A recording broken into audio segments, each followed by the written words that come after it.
Hello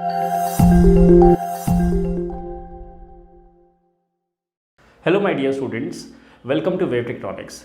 ये Python की हमारी पहली वीडियो होने वाली है, जहाँ पर हम लोग ये सीखेंगे कि पाइथन कब बनी थी, किसने बनाया था इसको, क्यों उसको बनाया गया। बेसिकली हमारे पास हमारी मार्केट में पहले से कई सारी लैंग्वेजेस थी, सी थी, सी प्लस प्लस थी, जावा थी, पर पाइथन ही क्यों, पाइथन का क्यों ऐसे डेवलपमेंट किया गया, क्यों इसको इतना आसान बनाया गया। तो पाइथन बहुत आसान लैंग्वेज है as compare to other languages, और आगे आने वाले टाइम में ये कैसे हेल्पफुल होने वाली है।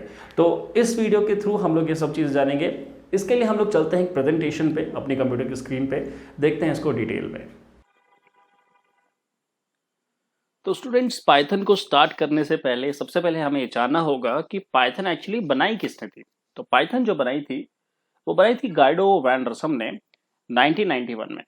इन्हीं का एक क्रिएशन था। इन्होंने ही सोचा था कि यार जो हमारा इतने मुश्किल मुश्किल जो सिंटेक्सेस हैं उसको क्यों ना हम लोग कुछ आसान कर दें, और इन्हीं की मदद से आपकी जो पाइथन लैंग्वेज है वो रियलिटी में आ पाई, और आज की डेट में ये लगभग हर इंडस्ट्री में यूज हो रही है।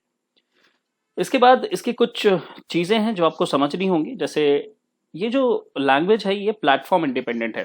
प्लेटफॉर्म इंडिपेंडेंट का मतलब है कि ये अलग अलग प्लेटफॉर्म्स पे काम कर सकती है। जैसे विंडोज़ पे काम कर सकती है, मैक पे काम कर सकती है, लिनक्स पे काम कर सकती है, रास्पबेरी पाई पे काम कर सकती है। अब रास्पबेरी पाई क्या है, काफ़ी लोगों को शायद नहीं मालूम होगा, तो बता देता हूँ। रास्पबेरी पाई एक ऐसा प्रोसेसर है जो आजकल मार्केट में अवेलेबल है, और इसमें आप क्या कर सकते हैं, पाइथन के थ्रू कोड करके बहुत सारे इलेक्ट्रॉनिक रियलिस्टिक प्रोजेक्ट्स बना सकते हैं। तो काफ़ी इंटरेस्टिंग प्रोजेक्ट्स बनते हैं इसके, और काफ़ी इंटरेस्टिंग माइक्रो प्रोसेसर है। उसके बाद क्या है, it has very simple syntaxes. इसके जो सिंटेक्स होते हैं बहुत सिंपल होते हैं, मतलब आप बहुत प्रिसाइजली कोड को लिखेंगे, डायरेक्टली आप कोड को रन करेंगे और सीधा सीधा कोड चलेगा। इसमें ऐसा नहीं है कि आपने पहले है लाइब्रेरी को इंक्लूड करना है, उसके बाद मेन फंक्शन बनाना है, उसके बाद तरह तरह के फॉर्मेलिटीज, यहाँ पर कुछ लिखने की जरूरत नहीं है। डायरेक्टली आप यहाँ पर वैल्यूज दीजिए, आपका आउटपुट आ जाएगा। नेक्स्ट है smaller code as compare to other languages. फिर से मैं बोलूंगा, जैसे बाकी जैसे सी लैंग्वेज की अगर मैं बात करूं, सी लैंग्वेज में क्या होता है कि पहले आपको एक पूरा फ्रेम डिजाइन करना पड़ता है, स्ट्रक्चर डिजाइन करना पड़ता है प्रोग्राम का, उसके बाद आपको कोडिंग करनी होती है, एंड फर्दर फिर आपका पूरा प्रोसेस होता है। यहाँ पर ऐसा कुछ नहीं है। नेक्स्ट चीज है, it is an interpreted language. अब ये इंटरप्रेटेड लैंग्वेज का मतलब ये होता है कि जो लाइन बाय लाइन होता है प्रोसेस, मतलब आप जब भी कोड बनाते हैं तो पूरा प्रोसेस लाइन बाय लाइन होता है। एक एक लाइन पहले कन्वर्ट होती है और फिर जाके पूरा का पूरा कोड समझा जाता है कंप्यूटर के थ्रू। तो इसको मैं थोड़ा सा आगे आपको बताने वाला हूं कि एक्चुअली इंटरप्रेटेड और कंपाइल्ड लैंग्वेजेस में क्या डिफरेंस है। आगे चलते हैं। अगली चीज है फीचर्स ऑफ पाइथन। पाइथन की कुछ फीचर्स है। जैसे पहला फीचर है कि ये हाई लेवल लैंग्वेज है। हाई लेवल लैंग्वेज का मतलब ये है कि आप जैसे इंग्लिश, हिंदी या जापानीज, चाइनीज लैंग्वेज में नॉर्मली बात करते हैं, उसी तरह से पाइथन को लिखा जा सकता है। सिंपल सिंटेक्स रहते हैं इसके इंग्लिश लैंग्वेज की तरह, और सिंपल तरीके से इसको लिखा जा सकता है और समझा भी जा सकता है। अगली चीज है लार्ज स्टैंडर्ड लाइब्रेरी।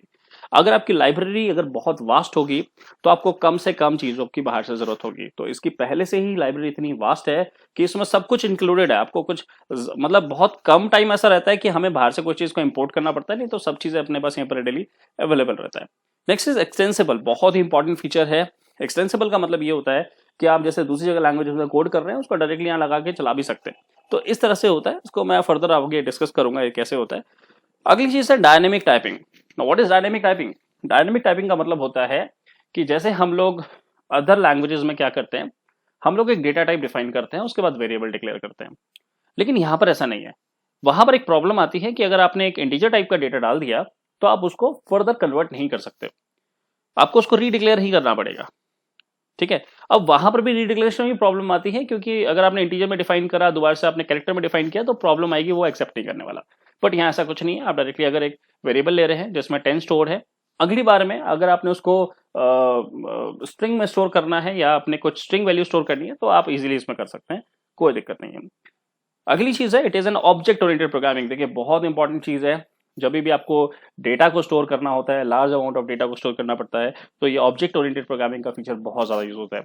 तो हमें अगर कोई ऐसे सॉफ्टवेयर बनाने हैं जिसमें ज्यादा से ज्यादा डेटा एक्यूमुलेट हो रहा है, तो हमें कोई टेंशन लेने की जरूरत नहीं है, सीधा पाइथन को यूज कर सकते हैं। अगली चीज है, it is highly versatile and dynamic language. और वर्सेटाइल और डायनेमिक का मतलब यह है, इसको किसी भी तरह से मोल्ड किया जा सकता है किसी भी एनवायरनमेंट में, और आराम से इस पर काम किया जा सकता है। अगली साइड में आते हैं। अगली चीज है यूजेस ऑफ पाइथन। पाइथन के यूजेस देखिए बहुत यूजेस हैं, हम लोग मतलब ये लिखते लिखते थक जाएंगे, इतने सारे यूजेस हैं इसके, हर जगह आप इसको यूज कर सकते हैं। जैसे पहली चीज क्या है, सबसे पहली चीज है इट सपोर्ट्स GUI।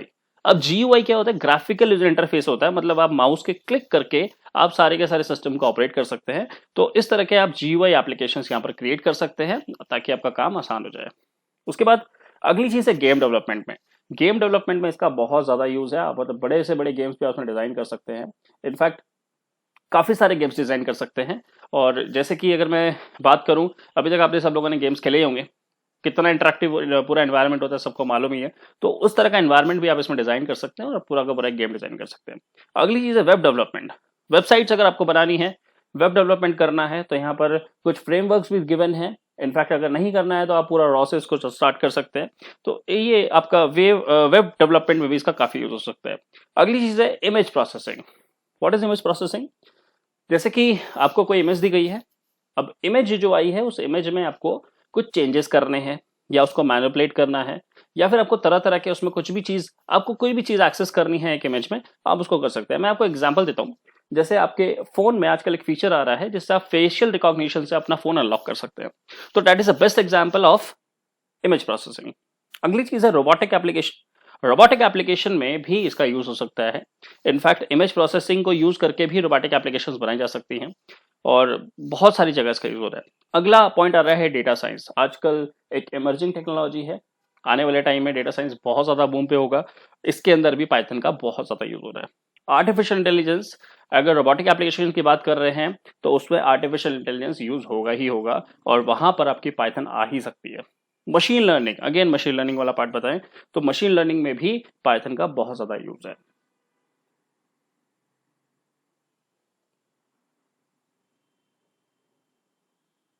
तो आई होप स्टूडेंट्स आपको अच्छा लगा होगा ये प्रेजेंटेशन और आपको समझ आ गया होगा कि ये क्यों डेवलप हुई थी। अगर आपको कोई भी प्रॉब्लम है, कोई भी परेशानी है, तो आप हमारी कमेंट सेक्शन में लिख सकते हैं या फिर आप हमें मेल भी कर सकते हैं। अगर आपको ये वीडियो पसंद आई है तो प्लीज़ हमारे चैनल को सब्सक्राइब करिए, इस वीडियो को अपने फ्रेंड्स के साथ शेयर करिए। मिलते हैं अपनी नेक्स्ट वीडियो में जहाँ पर हम लोग बात करने वाले हैं कुछ बेसिक एलिमेंट्स के बारे में, हाई लेवल क्या होता है, बाइनरी लैंग्वेज क्या होती है, इन सब चीज़ों के बारे में बात करेंगे। मिलते हैं नेक्स्ट वीडियो में, टिल देन गुड बाय।